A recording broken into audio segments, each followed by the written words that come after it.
우리 교회에서는 매월 마지막 주에는 죄사함의 기본적인 복음 설교를 하고 있습니다. 이 시간은 참 귀한 시간입니다. 목회자가 설교를 준비하는데 이 마지막 주에 마지막 월에 이 설교 준비가 2배나 3배나 더 힘이 듭니다. 굉장히 힘이 들고 또한 영적인 싸움이 심한 것을 느끼곤 합니다. 우리는 작년에 이어 계속 고 이병철 삼성그룹 회장이 던진 24가지의 질문을 가지고 이에 대한 성경적 답변을 들으며 죄사함의 복음을 같이 나누고 있습니다. 오늘은 그가 던진 질문 중에 교황 무엇을은 옳은 것인가? 로마 교황의 결정에는 잘못이 없다는데 그도 사람인데 어떻게 그런 독선이 가능합니까? 라는 질문을 하였습니다. 이 질문에 대한 성경적 답변과 성경적 죄사함에 대한 말씀을 나누고자 합니다. 여러분, 잘못된 행위는 500사람 정도에게 악영향을 미치게 됩니다. 그런데 잘못된 가르침은 5억 이상의 사람에게 악영향을 미치게 됩니다. 잘못된 행위보다 더 무서운 것은 잘못된 가르침입니다. 저는 오늘 이 말씀의 나눔을 통해서 가톨릭을 비방할 목적은 없습니다. 인신공격할 목적도 전혀 아닙니다. 다만 성경에 입각하여 가톨릭이 잘못 가르치고 있는 것, 그 가르침을 따르면 죄사함과 구원이 없습니다. 그렇기 때문에 이 말씀을 나누는 것입니다. 잘못된 가르침에 대해서 하나님의 말씀으로 비춰보고자 합니다. 저는 가톨릭의 교인들 중에서도 예수 그리스도를 전인격적으로 진심으로 영접한 사람이 있다고 봅니다. 그런 사람은 구원받습니다. 기독교인 중에도 예수를 영접하지 않은 사람은 구원받지 못합니다. 중요한 것은 예수님을 영접했느냐라는 것입니다. 또한 가톨릭의 교우들 중에서는 우리 기독교인들보다 훨씬 선하고 아름답게 사는 사람이 많이 있습니다. 사회의 소외층과 낮고 헐한 사람들을 위해서 얼마나 헌신적으로 일하는지 모릅니다. 이런 것은 정말 우리가 본받아야 될, 우리가 못하는 부분, 우리가 정말 은혜 받은 사람이 본받아야 될 부분이라고 저는 믿습니다. 그러나 지금 오늘 교황 무오설로부터 시작된 가톨릭의 결정적인 잘못된 가르치면 우리에게 구원의 길과 죄사함의 길을 얼마나 어긋나게 말하고 있는지 모릅니다. 그것을 말하면서 성경적 죄사함을 같이 나누고자 하는 것입니다. 1869년 12월 8일 교황 비오 9세는 제1차 바티칸 공의회를 소집하게 됩니다.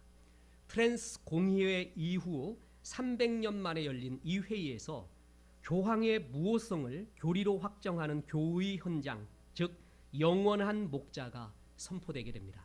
그 내용이 이렇습니다. 로마 교황은 교황좌에서 권위를 가지고 선언할 때, 다시 말해서 자신의 지고한 사도적 권위에 입각해서 모든 그리스도인의 목자요 교사라는 직분을 이행하는 가운데 온 교회가 지켜야 할 윤리나 신앙에 관한 교의를 지정할 때, 그때는 복되신 베드로를 통해 그에게 약속하신 하나님의 도우심으로 거룩한 구세주께서 당신 교회가 신앙과 윤리에 관해 교의를 지정할 경우 반드시 부여되기를 바랐던 무오성을 지닌다. 이런 선언을 하게 됩니다. 쉽게 이야기할까요? 교황이 전 세계 가톨릭 교회의 우두머리로서 신앙 및 도덕에 관해 내린 결정에는 오류가 없다라는 것이 교황 무오설입니다. 그 근거를 베드로를 통해 약속된 하나님의 도움 때문이다. 하나님의 무오성이 교황의 무오성을 보장한다라는 뜻입니다.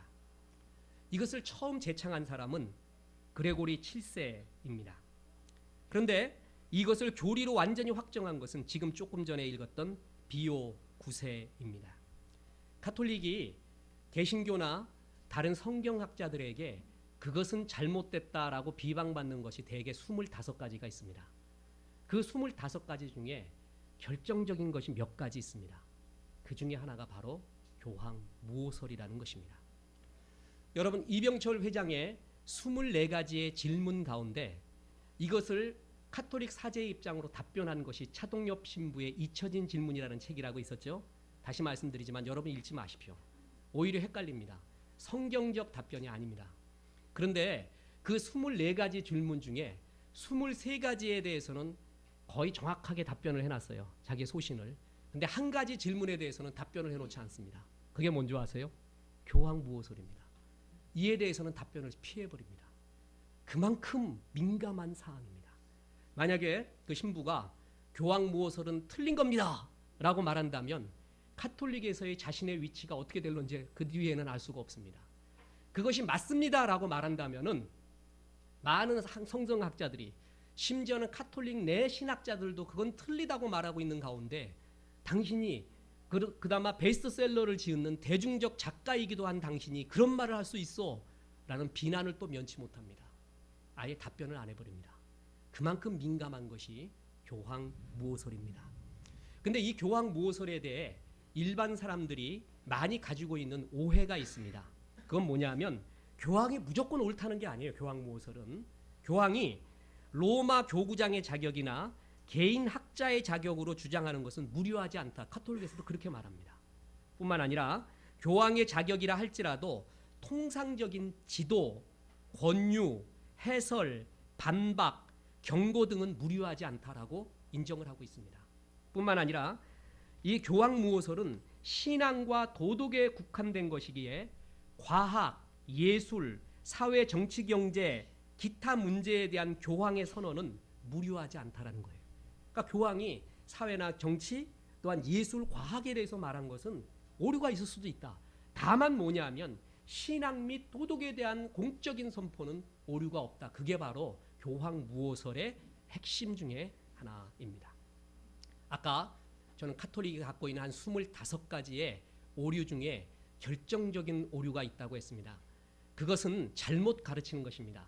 성경에 기반을 해서 가르친 것이 아니기 때문에 그에 따르게 되면 죄사함, 구원의 길이 희미해지고 옳지 않게 됩니다. 그 오류 중에 재미난 오류, 조금 뭐라 그럴까, 어떻게 보면 가볍고도 귀여운 듯한 그런 표현이 옳은지 모르지만 그런 오류가 있습니다. 그게 뭐냐 하면 성경이 말하는 십계명하고 카톨릭의 십계명이 다른 거 아십니까? 십계명인데 카톨릭의 십계명이 달라요. 자, 한번 볼까요? 우리 성경에는 자, 1계명에 너는 나 외에 다른 신을 내게 있게 하지 마라. 2계명에는 우상 만들지 말고 아무 형상도 만들지 말라 그랬죠. 카톨릭에는 이 2계명이 없습니다. 카톨릭의 10계명에는 1계명 다음에 2계명에 이런 걸 넣고 10계명 중에 2계명 우상과 형상에 대한 이야기를 빼버렸습니다. 묻습니다. 왜 그럴까요? 그렇죠. 얼마나 예수상, 마리아상 뭐 갖다 놓고 난 다음에 거기에 절도 하고 마리아 숭배설까지 나오지 않습니까? 그걸 하나님은 그런 형상 만드는 거를 금했어요. 이거를 10계명에 자기들의 10계명에 집어넣는다면 행위 자체가 모순이 되는 거 아니에요? 이걸 빼버렸습니다. 그러면 9계명이 되잖아요. 근데 9계명을 10계명으로 늘려버렸습니다. 뭐냐면 우리의 성경에 나와 있는 10계명이 내 이웃의 재물이나 아내를 탐하지 말라를 2개로 나눠버렸어요.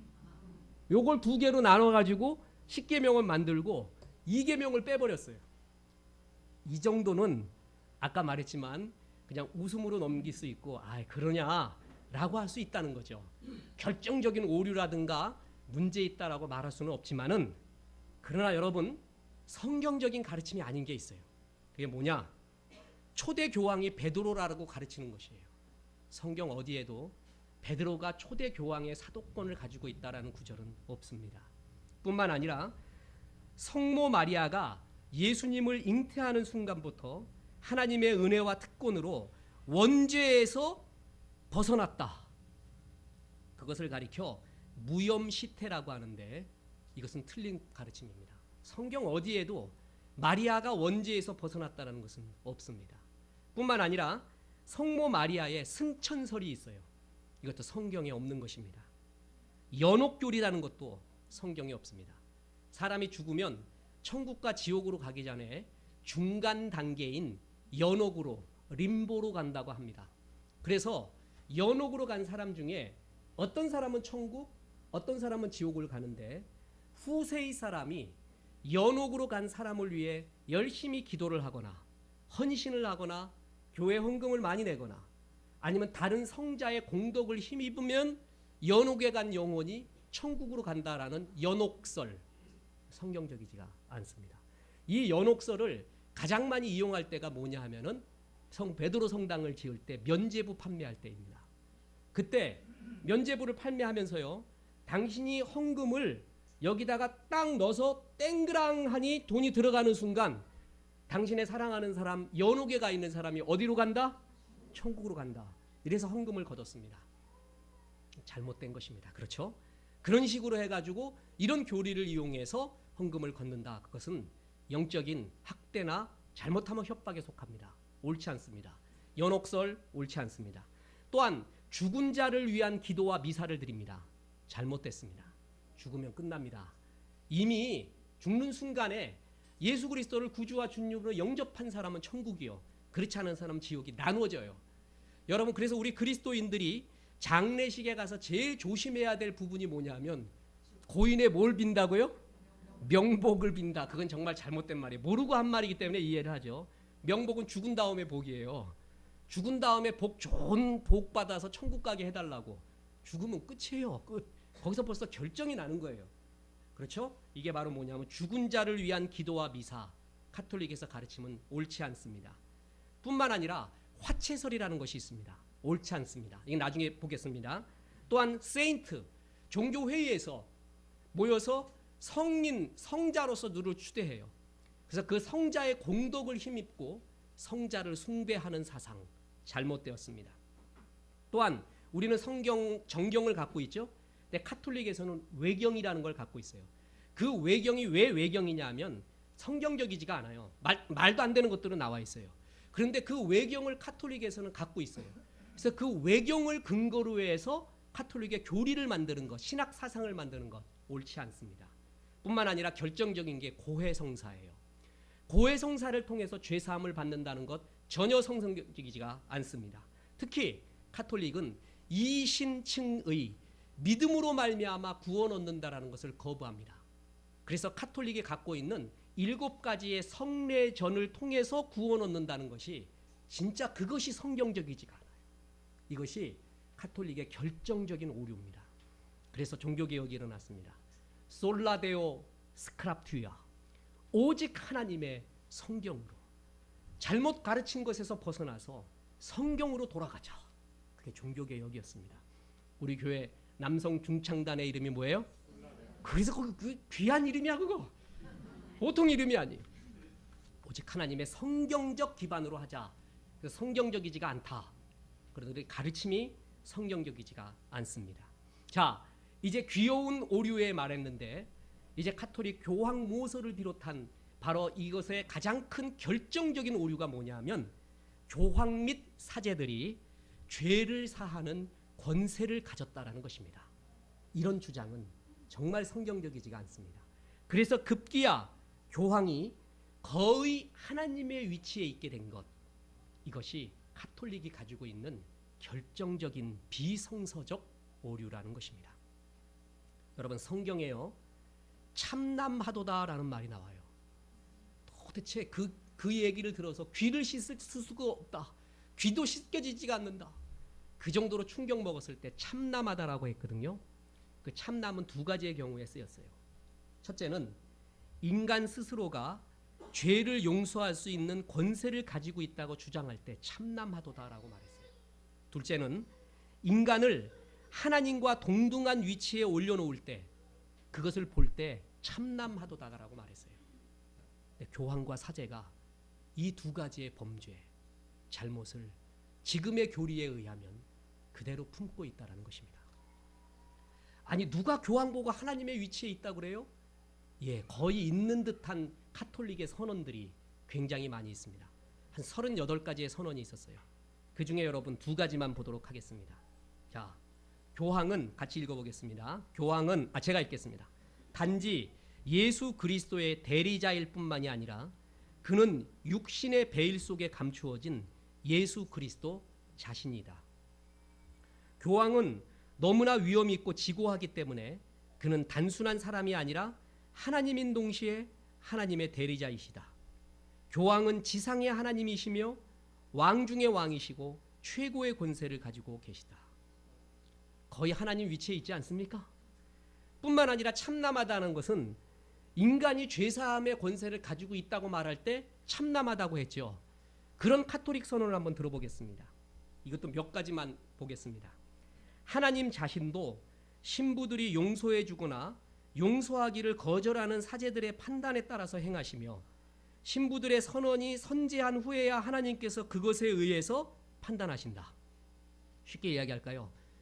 카톨릭 사제가 주님 이 사람 용서하면 안 돼요. 그러면 하나님도 안 하고, 이 사람 용서하세요. 그러면 하나님도 하신다는 의미예요. 또 하나, 교황은 그의 권세가 사람에게서가 아니라 하나님에게서 온 것이기 때문에 하나님의 율법을 수정할 수 있고, 땅 위의 대리자로서 그는 그의 양들을 메고 푸는 가장 큰 권세를 가지고 행동한다. 용서는 하나님께로부터 직접 임하는 것이 아니다. 그러므로 자주 신부들에게 죄를 고백해야만 하는 것이다. 이 정도만 카톨릭의 교리서를 읽어드렸습니다.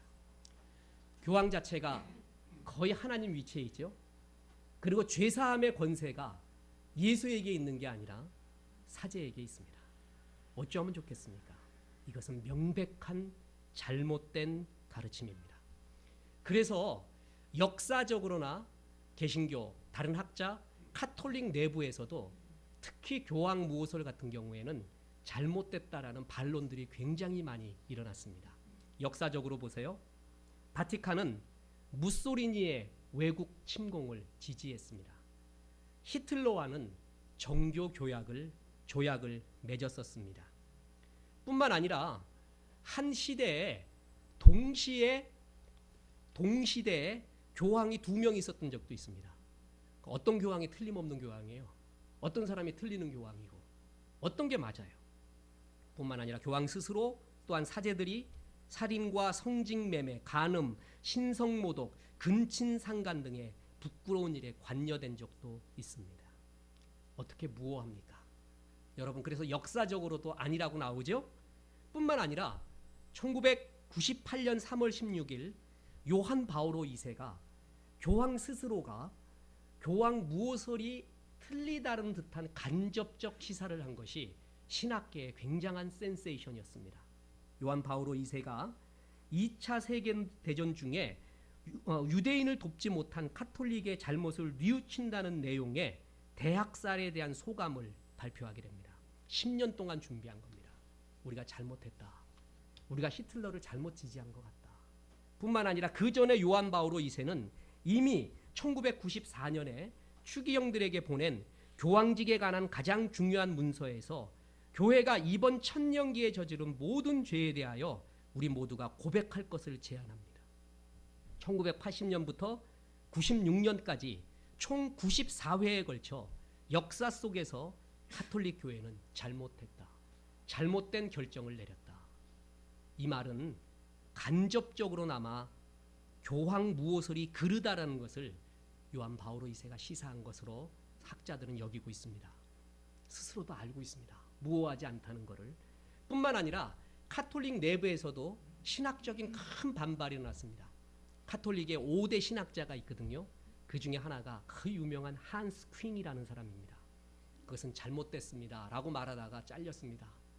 뿐만 아니라 독일의 유명한 신학자, 카톨릭 신학자 요한 폰 델링거, 영국의 상원 의원이자 캠브리지 대학의 역사 신학자인 존 액턴, 유명한 카톨릭 신학자 존 뉴먼 추기경, 전부 다 아니다. 교황 무호설은 틀립니다 라고 선언을 하게 됩니다. 특히 존 뉴먼은요, 이런 선언을 합니다. 안티오카에서 성 바울로와 성 베드로가 대립했을 때 과연 성 베드로는 무호성을 갖고 있었던가? 성 빅토리오가 아시아 교회들과 친교를 단절했을 때 과연 그는 무호성을 갖고 있었던가? 아니면 리베리오가 같은 방식으로 아타나시오스를 파문했을 때는 어땠었는가? 그리고 후대에 와서 그레고리 13세가 바톨로메오 학살 공로로 순장을 내렸을 때는 어땠는가? 바오로 4세가 엘리자베스에게 했던 행동은 어떠한가? 식스토 5세가 무적함대에 축복한 것은, 아니면 우르바노 7세가 갈릴레오를 박해했을 때는 교황은 무호했던가? 수없이 역사 속에서 교황은 틀린 게 많았다는 거죠. 공적인 선언들이 어떻게 무류소리 맞을 수 있는가? 내부, 외부, 교황 스스로도 수없이 이것이 잘못됐다는 것을 간접 시사를 하게 됩니다. 자, 그러면서도 지금 내부적으로 믿고 있죠. 그게 우리의 우매함입니다. 그런데 이것이 문제가 아닙니다. 제일 카톨릭에서의 문제, 교황 무호설 같은 경우에는 카톨릭 사제나 민감하게 그것을 대화를 안 하려고 하고 우리 일반 성도들은 그건 잘못됐다는 걸 다 말해요. 근데 카톨릭에서 더 무서운 게 뭔지 아십니까? 교황 및 사제가 죄사함의 권세를 가지고 있다는 거예요. 이게 결정적으로 성경적으로 잘못된 것입니다.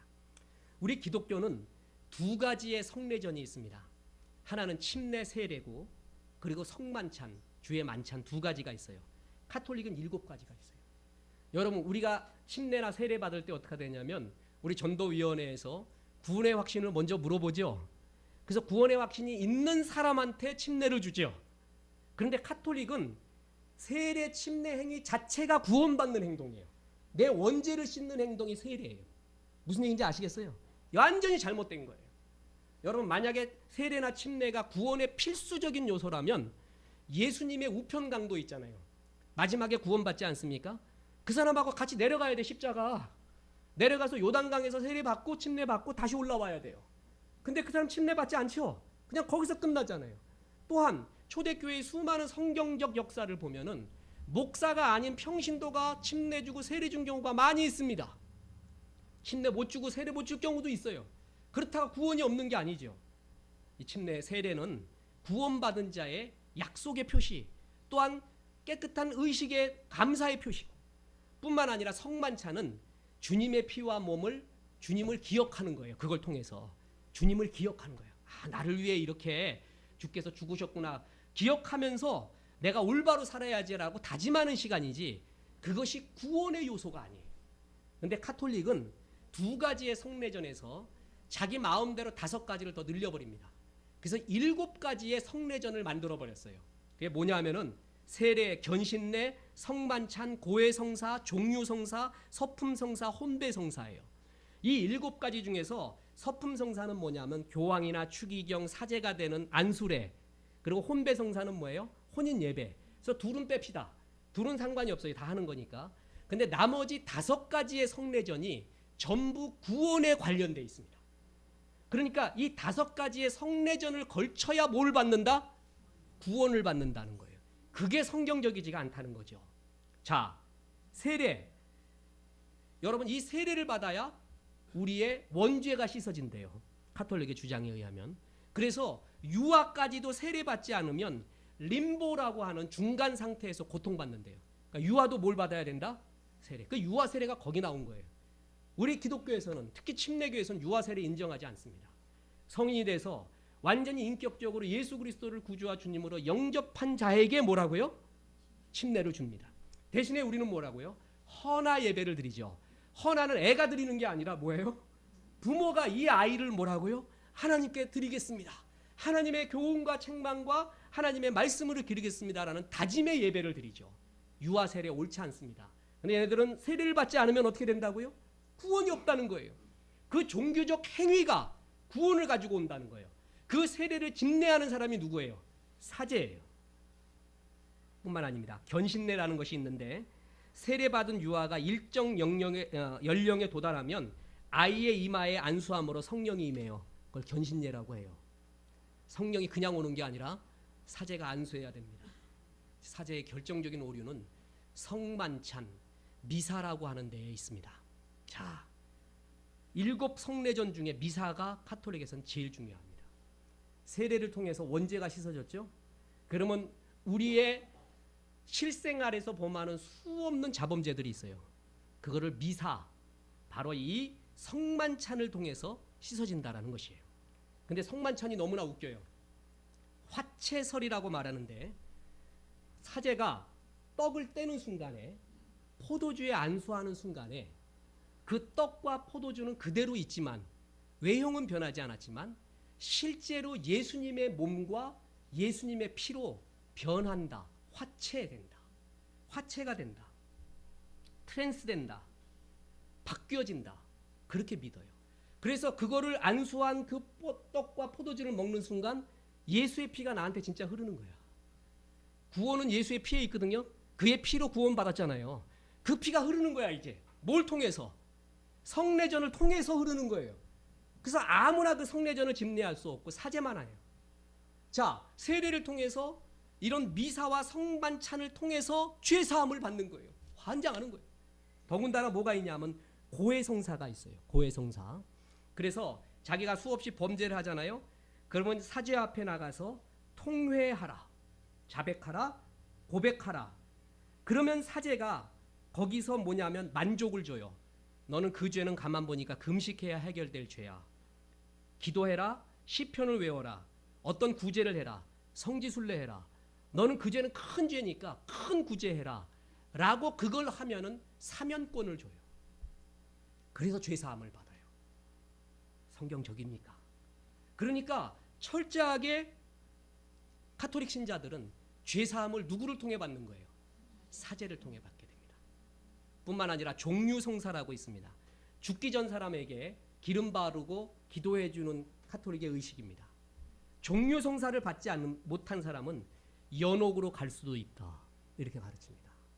그러니까 카톨릭이 만든 7가지의 성례전 중에 5가지가 구원과 관련되어 있고 그 구원은 전부 사제를 통해서 이루어지고 우리가 말하는 믿음으로 말미암아 구원 얻는다는 하나님의 말씀과는 위배되는 것입니다. 저는 이것을 지적하는 겁니다. 잘못되었습니다. 여러분, 그대로 만약에 믿는다면 구원이 없습니다. 이해하시겠습니까? 성경의 선언이 뭡니까? 의인은 없나니 뭐라고요? 하나도 없다. 깨닫는 자도 없고 하나님을 찾는 자도 없고 다 치우쳐 한 가지로 무익하게 되고 선을 행하는 자는 없나니 뭐라고요? 하나도 없다. 가톨릭이 그토록 자랑하는 초대 교황이라고 주장하는 베드로가 얼마나 허물 많은 사람이었어요. 12사도들 중에 제일 문제가 누구였어요? 아무튼 눈에 띄는 문제가 베드로였어요. 예수님이 오죽했으면 베드로 보고 뭐라 그래요? 사단아, 뒤로 물러가라. 교황 보고 사단아 그래?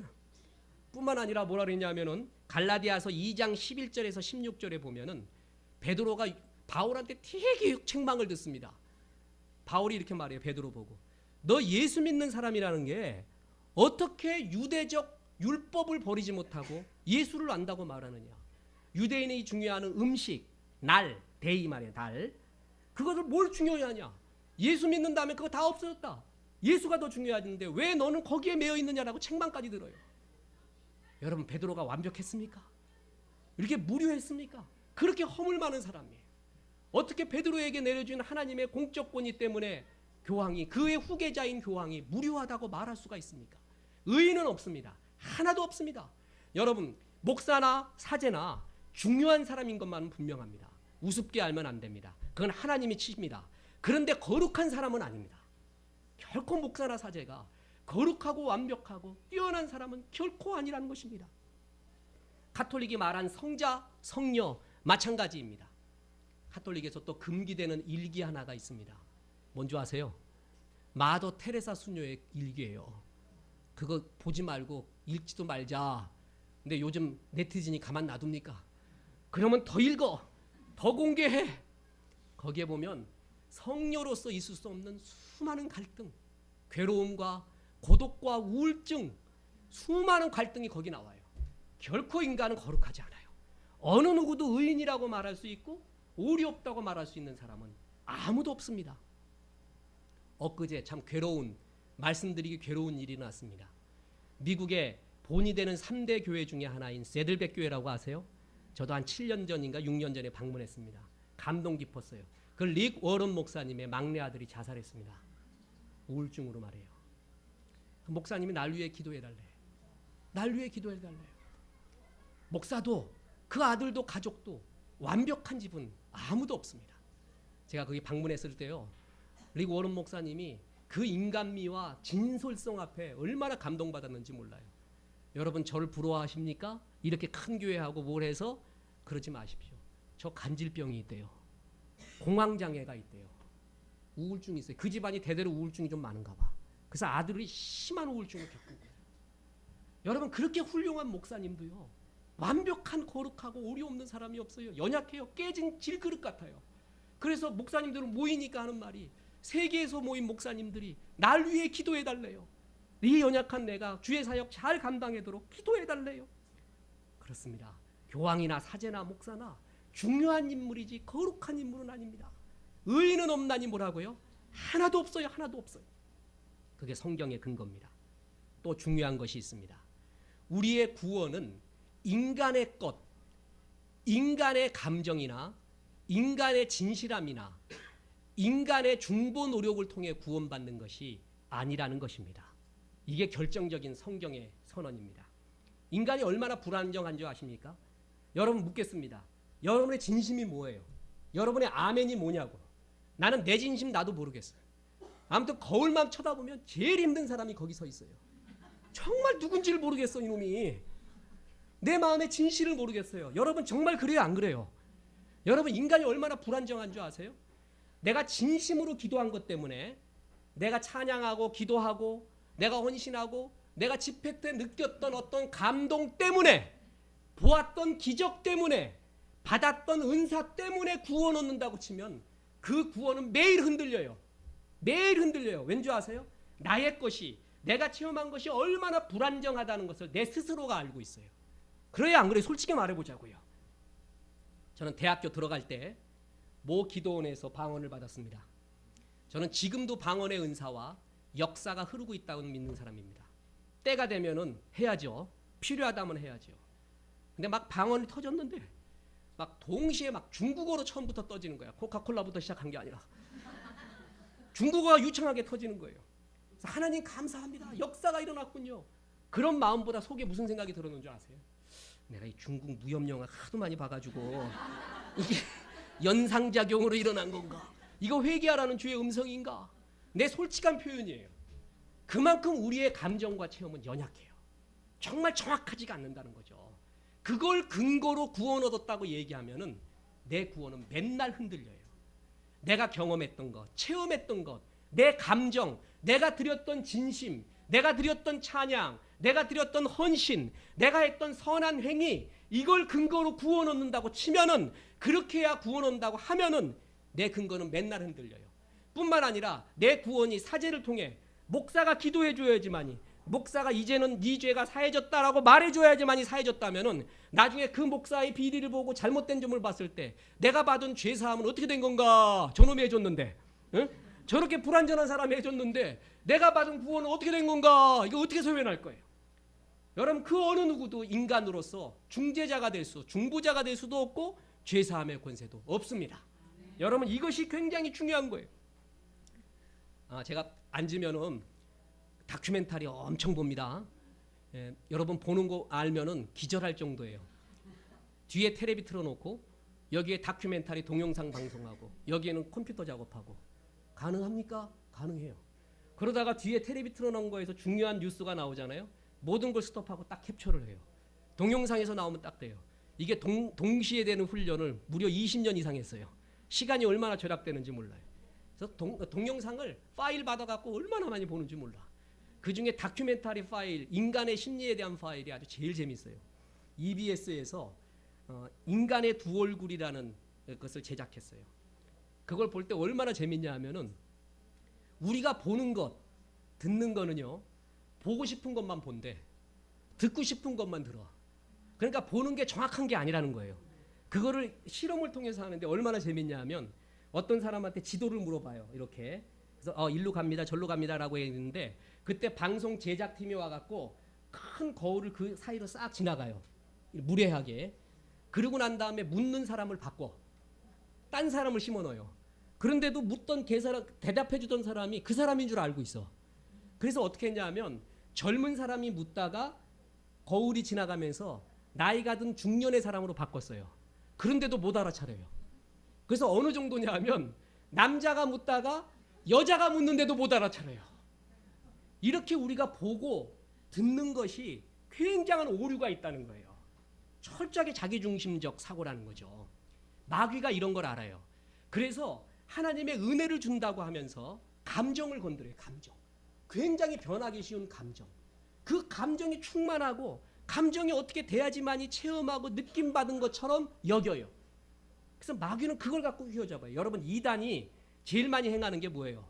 기적부터 시작해요. 기적. 그거 보면 사람 헷갈려 버리는 거예요. 뭐 안 보여 아무것도.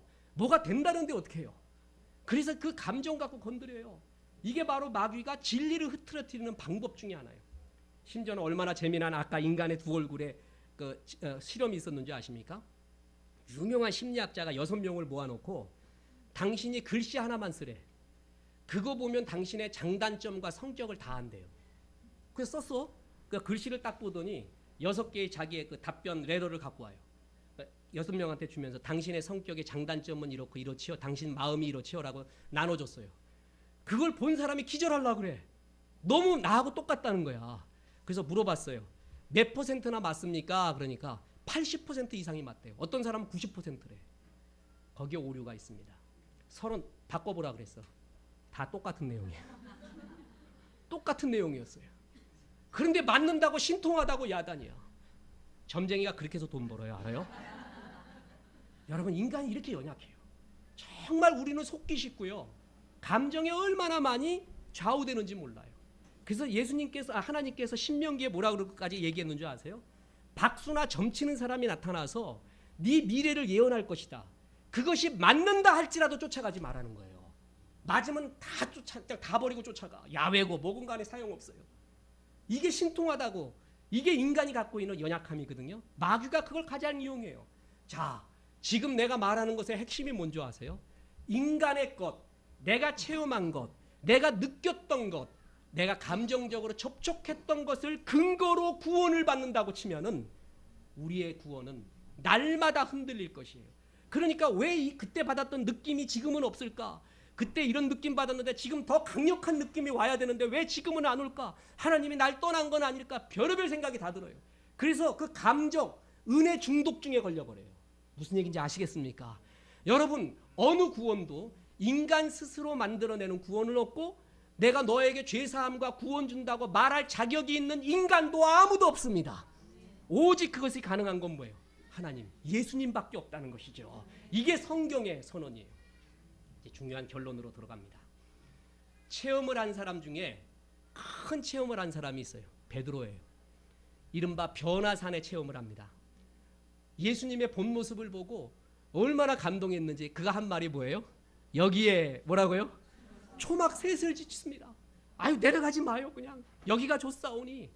그 말이 부정적인 말이기도 하지만 긍정적인 말이라고 했죠. 예배가 그래야 돼요. 세상과 나도 관계없이 구속한 주만 보이도다. 그게 예배예요. 그렇구나, 이거구나. 이 황홀한 그 체험을 한 베드로가 나중에 베드로 후서에서 한 말이 뭐냐 하면 나는 그런 체험을 했어.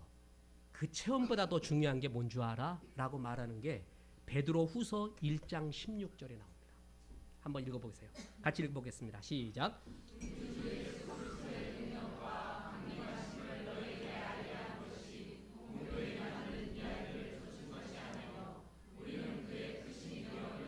친히 뭐라고요? 본자다. 나는. 같이 읽겠습니다. 지극히 시작.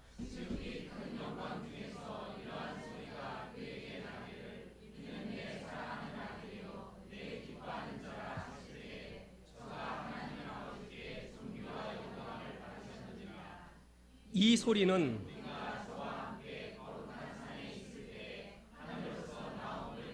뭐예요? 우리는 그런 소리를 뭐 했다고요? 들었다 이거죠. 내가 눈으로 직접 봤다. 근데 그 다음 말이 중요해요. 그런데 우리에게 뭐라고요? 더 확실한 예언이 있어. 어두운데 비추는 등불 같으니 날이 새어 샛별이 너희 마음에 떠오르기까지 너희가 이것을 뭐라고요? 주의하는 것이 가하니라. 내가 체험한 변화산에서의 체험은 누구보다도 뛰어나고 확실했는데 그보다 더 확실한 예언이 있는데 거기에 집중하라는 거예요. 그게 뭐예요? 먼저 할 것은 경의 모든 예언. 거기 나와요. 그때 경이 뭐예요? 그게 성경이에요. 비블리오. 그러니까 내가 체험한 것이 있다고요. 너 이런 체험해봤냐? 내가 직접 공교히 만들어낸 이야기가 아니라 그 산에서 직접 들은 것이야. 하늘나라에서 이런 소리가 들었어. 그럼에도 불구하고 이 내 체험보다 더 확실한 것이 있어. 성경이야. 그 얘기하는 거예요. 여러분, 이걸 신앙이라고 해요. 이 변함없는 하나님의 말씀에 근거를 할 때 내 감정과 자아를 넘어서요. 그래서 내 구원이 확실한 것이에요. 내 것에 근거하지 않기 때문에, 주의 말씀에 근거하지 않기 때문에 말입니다. 그래서 주님이 뭐라 그럽니까? 디모데전서 2장 5절에 이런 구절을 나옵니다. 하나님은 한 분이시여. 시작.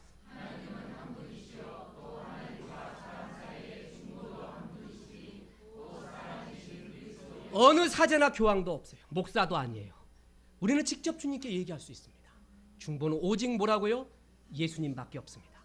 뿐만 아니라 우리의 죄사함은 목사를 통해 사제를 통해서가 아닙니다. 요한일서 1장 9절에 이런 구절이 나옵니다. 만일 시작.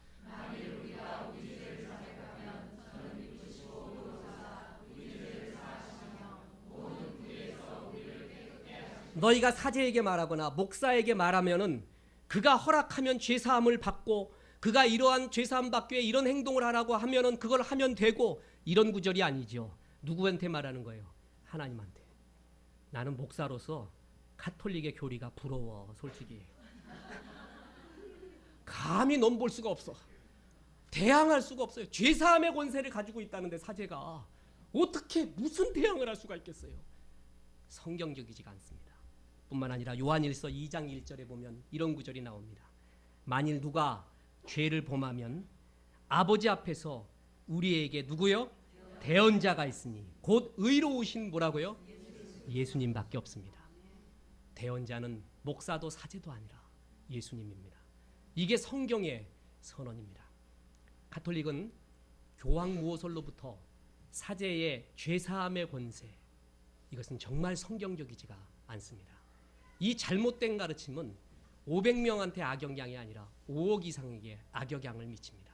잘못된 비성경적 가르침이라는 것입니다. 여러분, 그런 찬송 아십니까?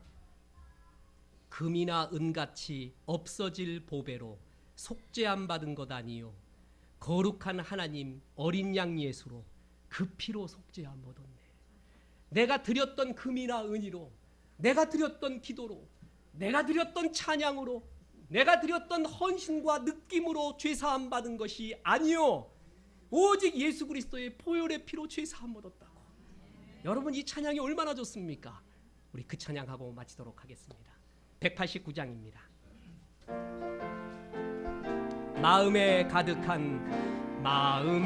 가득한 의심을 깨치고 지극히 화평한 마음으로 찬송을 부르는 어린 양 예수의 그 피로 속죄함 얻었네. 속죄함 주 예수 내 죄를 속했네. 할렐루야 소리를 합하여 함께 찬송하세. 그 피로 속죄함 얻었네. 금이나 은같이 없어질 보배로 속죄함 받은 것 아니요 거룩한 하나님 어린 양 예수의 그 피로 속죄함. 아멘 아멘 아멘. 속죄함 주 예수 내 죄를 속했네. 할렐루야 소리를 합하여 함께 찬송하세. 그 피로 속죄함. 나 같은 죄인이 용서함 받아서 주 앞에 옳다함 얻으니 확실히 믿기는 어린 양 예수의 그 피로 속죄함 얻었네. 속죄함 주 예수 내 죄를 속했네. 할렐루야 소리를 합하여 함께 찬송하세. 그 피로 속죄함. 거룩한 천국에 올라간 후에도 죄속한 은혜의 찬송을 기쁘게 부르는 어린 양 예수의 그 피로 속죄함 얻었네. 속죄함 주 예수 내 죄를 속했네. 할렐루야 소리를 합하여 함께 찬송하세. 그 피로 속죄함 얻었네.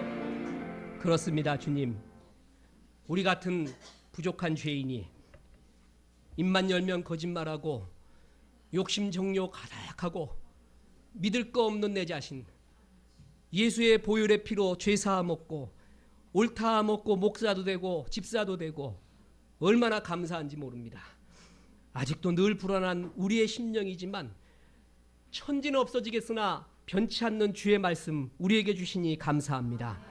그 말씀으로 하나님 예수님 영접하여 죄사함 받으니 감사합니다. 이 복음 전하며 살게 도와 주시옵소서. 이제는 우리 구주 예수 그리스도의 은혜와 하나님의 크신 사랑과 성령님의 감화 감동 내주하심 그리고 코이노냐 하심이 우리에게 죄사함 주신 하나님을 찬양하고 이 복음 전하기로 기도한 성도들에게 함께 하셔서 이제부터 끝날까지 크신 영광 받으시옵기를 우리 구주 예수 그리스도 이름으로 축원하옵나이다. 아멘.